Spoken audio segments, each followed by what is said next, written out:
As you know, the meaning of opposite is the word and its opposite meaning, the other meaning or the negative meaning.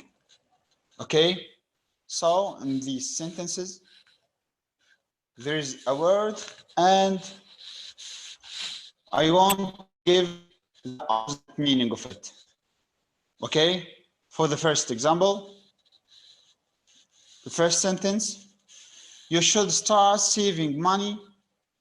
Don't space it on things you don't actually need. Okay, we want to put a word here in the space that gives me the opposite meaning of the word saving. Okay, what the meaning of saving at first? Saving means to collect money to use it in the future. For example, I'm saving money to buy a laptop.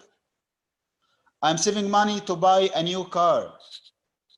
Okay, so what's the opposite meaning of saving? Yes, the opposite of saving, one is saving and the other one is spending. So I will write spend. Don't spend. Don't spend. Okay?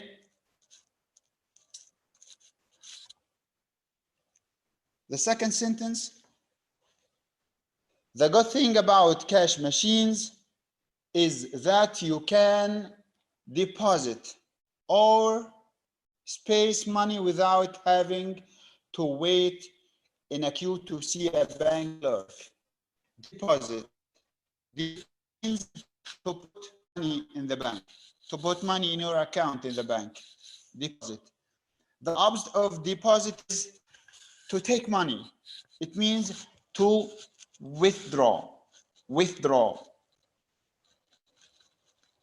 So the answer here will be withdraw. Sentence number 3. Charlie was on a business trip to London, but I refused. Refused. Refuse. What do I mean of refused? If someone refused something, that means he said no. So the opposite of refused is, yes, accepted. Accepted. But I accepted. Okay? So the sentence will be, Charlie refused to go on a business trip to London, but I accepted.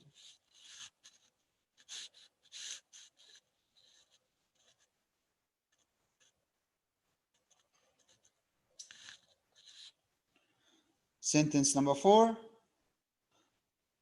I spelled the name on the envelope correctly, but I spelled the address correctly.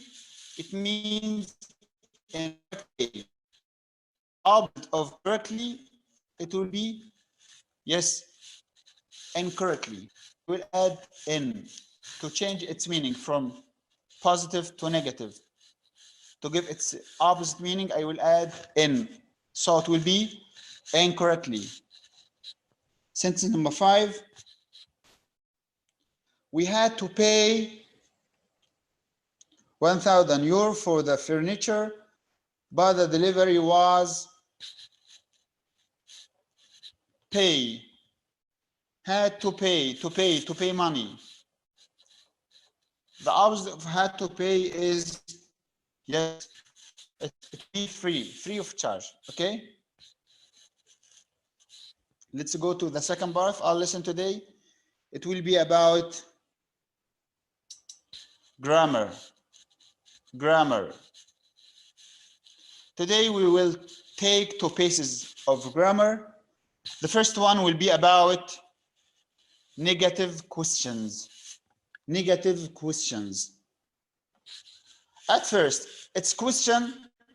If a question means ends with a question mark. This is the meaning of a question. Negative, it means it starts with a negative auxiliary. like this one: didn't, isn't, aren't, hadn't, haven't. Okay, so if I want to make a negative question, I will start with a negative auxiliary. For example, do you want to make a deposit? Do you want to make a deposit? The question here starts with didn't. Didn't. The second question here is, isn't that the same as a cash card? Isn't. Didn't and isn't. Okay. At first, why do we use the negative questions? Why? We can use negative questions in two cases. The first case, to express surprise. If I want to express that I'm surprised of something, I can use a negative question. I can use a question started with a negative auxiliary. So, in the first example, the speaker here expresses his surprise. Didn't you want to make a deposit? The surprise. But in the second question here, isn't that the same as a cash card? The speaker here expects the listener to accept him, to say, yes, you are right. The speaker expects the listener to agree with him. He waits him to say, yes, you are right. So we can use negative questions to express surprise or to expect the listener to agree with us. In that case, we can use negative question. The negative question here starts with a negative auxiliary. Okay?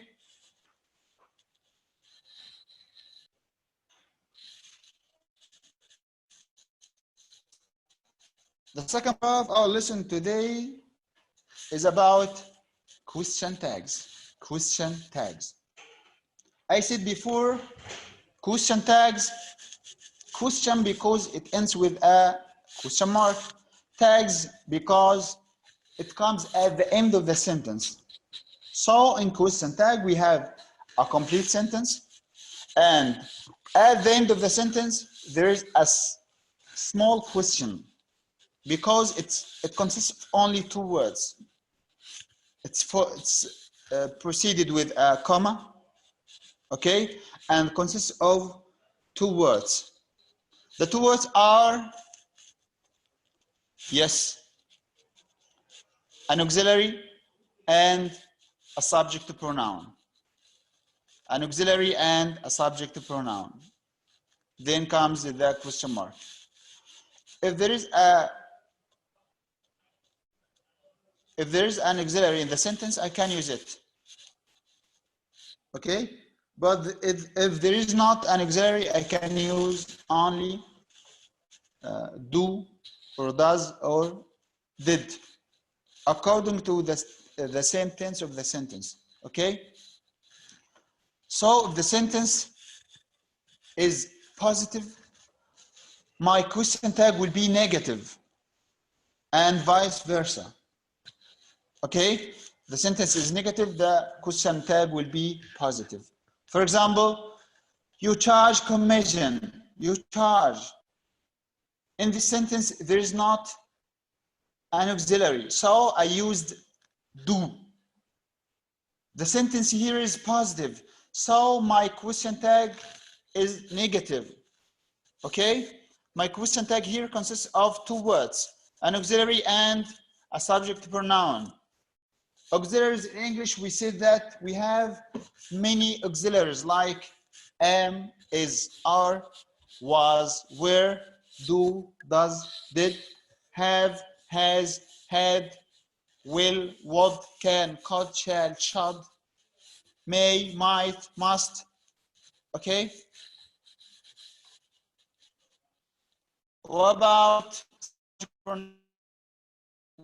in English language we have, who can say them? We have 7 subject pronouns. I, he, she, it, you, we, they. Okay?